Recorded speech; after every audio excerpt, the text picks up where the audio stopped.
आप विचार करेंगे, देख लेंगे। जबरन साहब कबीर ने वैसे भी किसी के ऊपर जबरदस्ती अपनी भक्ति नहीं थोपी है, किसी को। और आज तक हमारे साहब ने धनी दमदास जी साहब को वंश 42 का वरदान दिया, और वो वंश 42 की परंपरा आज चल रही है, आप सबको जानकारी है। अब तक 15 वंश गुरु हो चुके हैं, 16वें वंश गुरु के रूप में उदित मीनाम साहब का आगमन भी हो गया। लेकिन कबीर पंथ में जबरन या लोभ बस प्रलोभन दे करके किसी को भक्त नहीं बनाया जाता है। आप इस बात को खूब समझें। जैसे आपके बीच में बहुत से महान आते होंगे, लेकिन वो ये नहीं कहते कि आपको कोई प्रलोभन दे। जैसे ईसा मसीह वाले प्रलोभन दे देते हैं कि आप अगर मेरी शरण में आ जाओगे, अगर तुम ईसा मसीह में आ जाओगे, मैं तुम्हारी बेटी का विवाह करवा दूंगा, मैं तुम्हें इतनी मदद कर दूंगा, तुम्हारा व्यवसाय में मदद कर दूंगा, तुम्हारे घर परिवार में मदद कर दूंगा। ये प्रलोभन है, ये प्रलोभन है धन दे करके और किसी को धर्म परिवर्तन कर देना या अपने शरण में ले लेना। ये भक्ति नहीं है, हम इसे भक्ति नहीं मानते। आप लोग ऐसे प्रलोभन में आ जाते हैं। कुछ लोग ऐसा कहते हैं कि तुम अगर फला मंदिर में जाओगे तो आपके लड़के की नौकरी लग जाएगी, या आप बहुत बीमार हैं तो आप वहां जाएंगे तो आप ठीक हो जाएंगे। ये भी एक प्रकार का प्रलोभन है, ये आपको लोभ दिया जाता है कि वहां जाओ। फिर ये भक्ति कहां है? इसे भक्ति थोड़ा कहते हैं। भक्ति बहुत अलग चीज है। प्रलोभन में की हुई भक्ति, स्वार्थ में की हुई भक्ति, वो कभी फलीभूत नहीं होती। जो लोग स्वार्थ में भक्ति करते हैं, और मायावी स्वार्थ तो एक अलग प्रकार का, कुछ और भी स्वार्थ हो सकता है, लेकिन जो माया का स्वार्थ है, जो संसार का स्वार्थ है, अगर ऐसी भक्ति आप लोग करते हैं तो वो कभी फलीभूत नहीं होती है।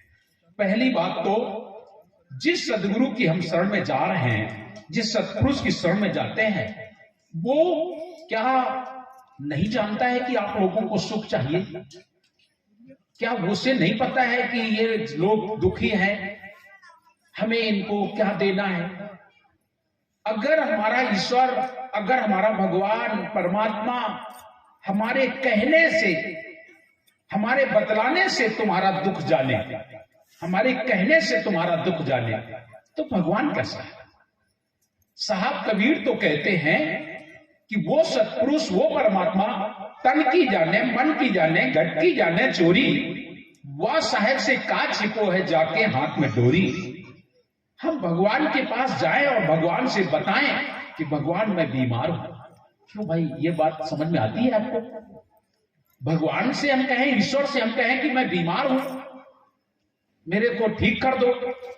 जब हम कहें तब भगवान ठीक करेगा, या हमारे कहने से ठीक कर ही देगा क्या? ये तो हमारे बिल्कुल समझ में नहीं आती कि हम भगवान को बताएं कि हे भगवान मैं बीमार हूं, हे भगवान मेरे पास पैसा नहीं है, हे भगवान मेरे पास बेटा नहीं है, हे भगवान मेरे पास घर नहीं है, हे भगवान मेरी नौकरी लग जाए। ये मुझे ईश्वर को बताने की आवश्यकता है? अगर हम ईश्वर को ये सारी बातें बता रहे हैं तो इसका मतलब है वो ईश्वर नहीं है। ये तो हम अपने घर वाले लोगों को भी बता देते हैं, अपने पिताजी को, अपनी माता को, अपने भाई को, अपने बंधु को, अपनी पत्नी को, अपने पति को बताते हो ना कि आज लगता है मेरा स्वास्थ्य ठीक नहीं है, आज तबीयत कुछ अच्छी नहीं। आप लोग घर में बोलते हो नहीं? अपनी पत्नी को बताते हो, लेकिन ईश्वर को बताओ तो फिर ईश्वर कैसा? बस सीधी बात ये, वो ईश्वर कैसा जिसे तुम बताओ जाकर के कि मैं बीमार हूं, या मुझे ये चाहिए, मुझे वो चाहिए। ईश्वर की सत्ता एक अलग सत्ता है, ईश्वर कुछ और है जिसे आप जान नहीं सकते हैं, जहां आपकी गम नहीं पहुंच सकती, जहां आपका ध्यान नहीं पहुंच सकता है, जहां आपका विवेक नहीं पहुंच सकता है, वहां भी ईश्वर निवास करता है। इसीलिए तो जहां हमारी गम नहीं पहुंचती, ऐसा लोग भजन भी कहते हैं ना कि हम वहां हमारा गम नहीं पहुंचती है, उसे अगम कहा जाता है। अगम निगम गुरु के गुण गाए। अगम और निगम से परे क्या कहते हैं एक शब्द में, एक जंगल में एक लोमड़ी थी, तो कहते हैं अंगूर के गुच्छे लटक रहे थे, तो उसने बड़ा उछलने का प्रयास किया और खाने का प्रयास किया कि मिल जाता, खा लेते थे। और जब वो नहीं खा पाई तब वो क्या कहती है, ये अंगूर खट्टे हैं। खट्टे। मतलब अगर पा जाती तो क्या कहते हैं, नहीं पाए तो खट्टे, नहीं पा सकी तो खट्टे। मतलब हम ईश्वर को नहीं जान पाए, ईश्वर को नहीं विचार पाए, नहीं समझ पाए, तो हम लोग कह देते हैं वो अगम है, वो हमारा गम, हमारा पार वहां नहीं पा सकता है, हम वहां पहुंच नहीं सकते हैं। ईश्वर को पहचानना, जानना, ये कोई ऐसी बात नहीं। जिसके जीवन में ईश्वर से प्रेम हुआ, आप ईश्वर को जान डालें। ईश्वर को जानना कोई बड़ी बात नहीं होती, लेकिन बस वही बात है, ईश्वर को आप जानोगे कैसे? कोई ऐसा तो है नहीं कि ईश्वर कोई खिलौना हो तो मैं तुम्हें बता दूं कि ये है, ले लो। ईश्वर कोई बाजार में बिकता हो तो तुम्हें खरीद के लाके दे दे। ईश्वर कहीं खेती बाड़ी में पैदा होता है तो तुम्हें लाके दे दे। साहब कबीर तो कहते हैं, प्रेम न बाड़ी उपजे प्रेम न हाट बिकाए, प्रेम न बाड़ी उपजे प्रेम न हाट बिकाए, राजा प्रजा जे रुचे शीश दे ले जाए। वो कोई ऐसी वस्तु नहीं है और हम उससे दूर भी नहीं। आप लोग क्या दूर हैं ईश्वर से? जो आप लोग खोज रहे हैं, ईश्वर खोया हुआ है क्या?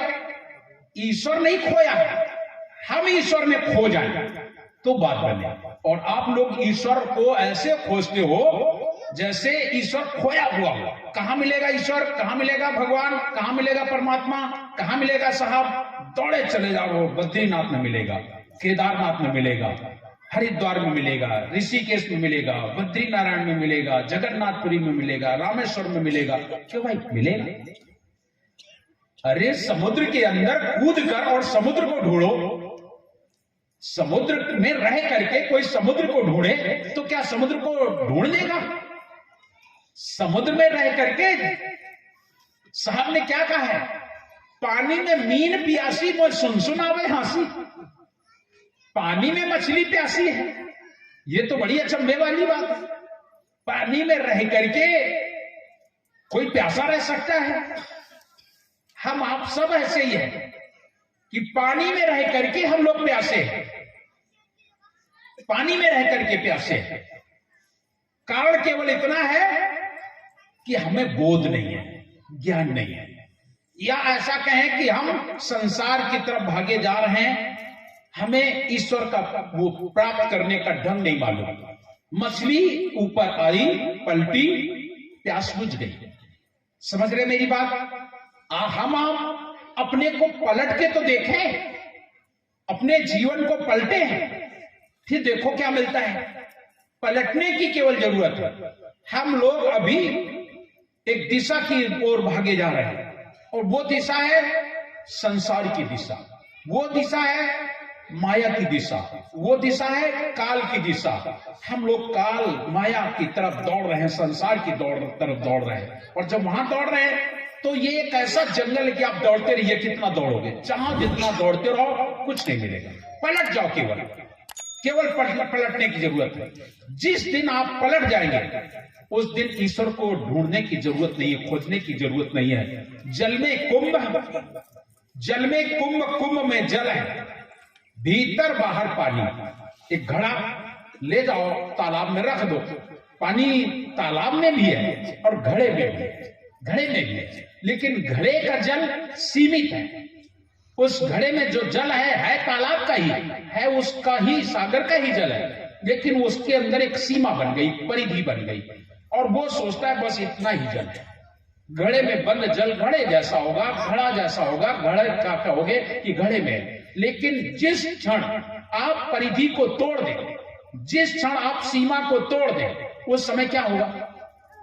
जल में कुंभ, कुंभ में जल है, भीतर बाहर पानी, बिनस्यो कुंभ जल जड़े समाना, या गति कोई बिरले जाए। हम लोग परिधि में बंधे, हमारी सीमाएं, हम ईश्वर को अपनी सीमा में ढूंढना चाहते हैं। कौन है हम?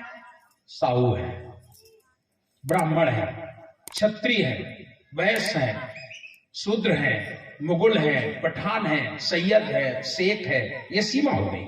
हम लोग सीमा में बन गए। हम इस जाति के हैं, हम इस देश के निवासी हैं। किस देश के निवासी हैं? हम फला देश के रहने वाले हैं। उम्र हमारी एक सीमा है, हम इस उम्र के हैं, इस पड़ाव पर है। ईश्वर इनसे परे है। जाति, नाता, उम्र, देश, काल, इन सब से पर साहब कबीर का ज्ञान यहीं पर हमारे सामने आता है। साहब कबीर कभी भी जात काल, जमात काल, मेला ठेला, महाकाल, साहब ये हमारी बात करते हैं। ये काल है एक प्रकार का,